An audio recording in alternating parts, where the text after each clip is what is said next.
आचार्य चाणक्य ने नंद वंश का अंत कर एक साधारण से बालक चंद्रगुप्त को मौर्य वंश का सम्राट बनाया था। लेकिन क्या आप जानते हैं कि आखिर ऐसा क्या हुआ था कि आचार्य चाणक्य को नंद वंश का नाश करना पड़ा? आज हम आपके इस सवाल का जवाब लेकर आए हैं। आचार्य चाणक्य ने आखिर क्यों किया था इस राजा के वंश का नाश? इन 5 बातों में छिपी है पूरी कहानी। आचार्य चाणक्य को कौटिल्य नाम से भी जाना जाता है और वह चंद्रगुप्त मौर्य के महामंत्री थे। उनका जन्म एक ब्राह्मण परिवार में हुआ था और उनका असली नाम विष्णुगुप्त था।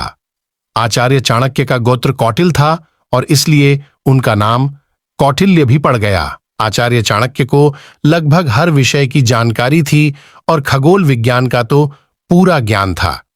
यहां तक कि उन्होंने समुद्र शास्त्र में ही महारत हासिल की थी और व्यक्ति के चेहरे व हाव भाव को देखकर उसका व्यक्तित्व बता देते थे। अपने ज्ञान के दम पर आचार्य चाणक्य मगध साम्राज्य में न्यायालय विद्वान बने।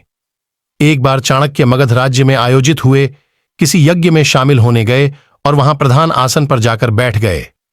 नंदवंश के राजा धनानंद ने आसन पर बैठे चाणक्य की वेशभूषा देखकर उसका अपमान किया और आसन से उठने का आदेश दिया। भरी सभी में हुए इस अपमान से क्रोधित होकर चाणक्य ने अपनी छोटी खोल दी और कसम खाई कि जब तक मैं नंदवंश का नाश नहीं करूंगा तब तक छोटी नहीं बांधूंगा।